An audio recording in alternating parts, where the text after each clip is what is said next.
Hi guys, welcome back to my channel. Today I'm going to be doing a walkthrough through the AADSAS dental school application, also known as the AADSAS application. Tomorrow is May 11th, which means that the application will be opening, and the first day to submit is June 1st. And so just to better prepare yourselves, or if you're going through the application right now, I'm going to show you all the different parts to the application and how to submit everything. And so I think this is a great way to get ready to submit, and I wish you all the best of luck.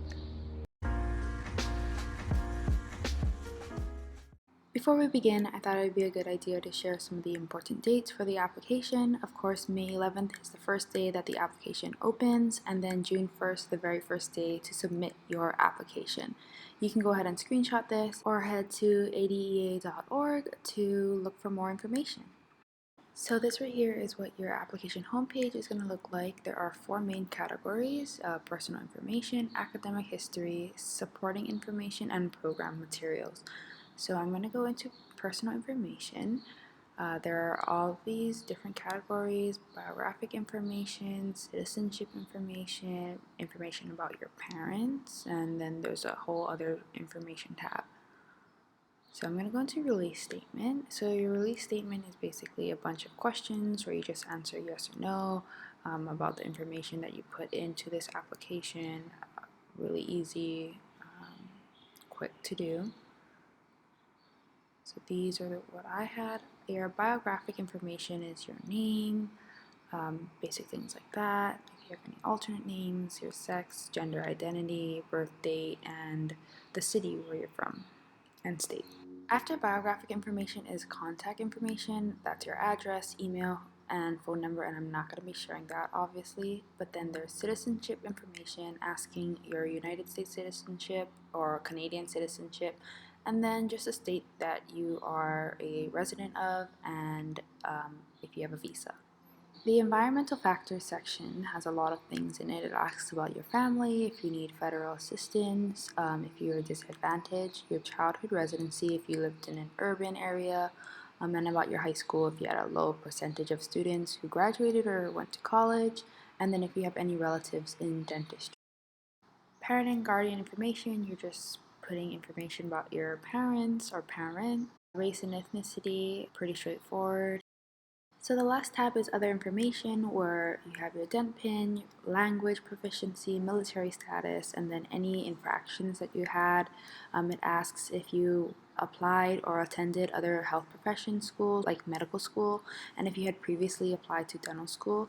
During my application, and I'm sure this year too, there's a COVID impact statement. There's also a section about manual dexterity where you can put other skills that you have, and if you're a first generation college student.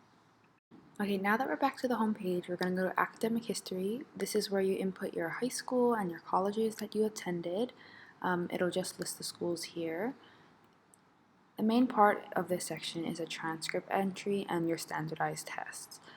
A transcript entry takes pretty long. You have to input all classes for all schools. I also took college classes in high school, and so I had to input all of those as well.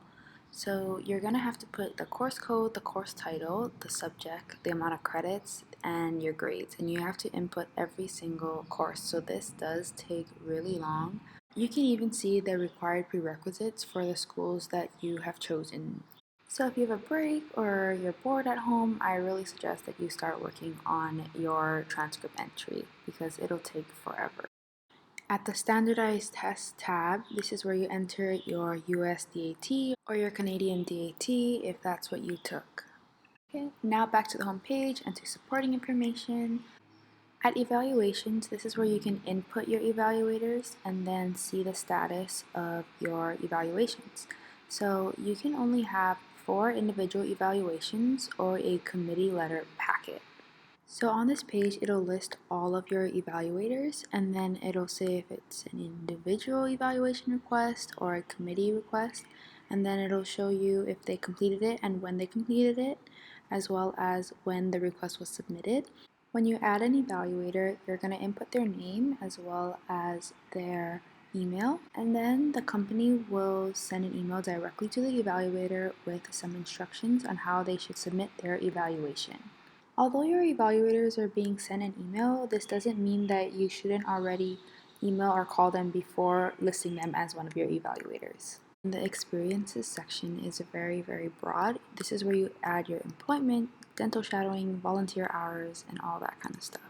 The achievements, you're going to add scholarships or honors or even professional and other academic achievements. Here's a licenses section. I didn't have any, so I opted out to add any of my licenses.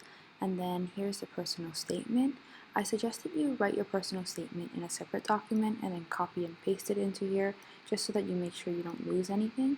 Just keep in mind that the character limit is 4,500, so you want to make sure that you stay under that.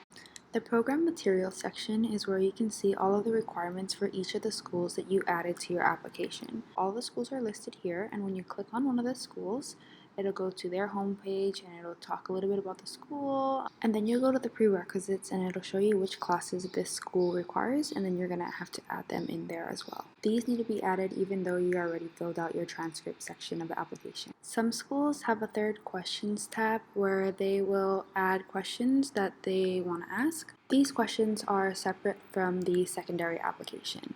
Now I'll show you how to add schools. So go to add program, you can go to the search bar or the schools will be listed, and you're just going to press the plus sign on the left side to add a school.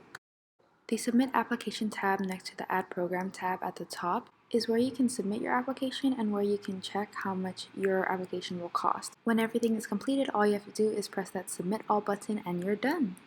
Once you submit your application, you can check the status of each individual school. You can see if your application is under review, if you received an interview invite, which schools declined you, and which offers you declined. That's really all there is. Stay happy and healthy, and good luck!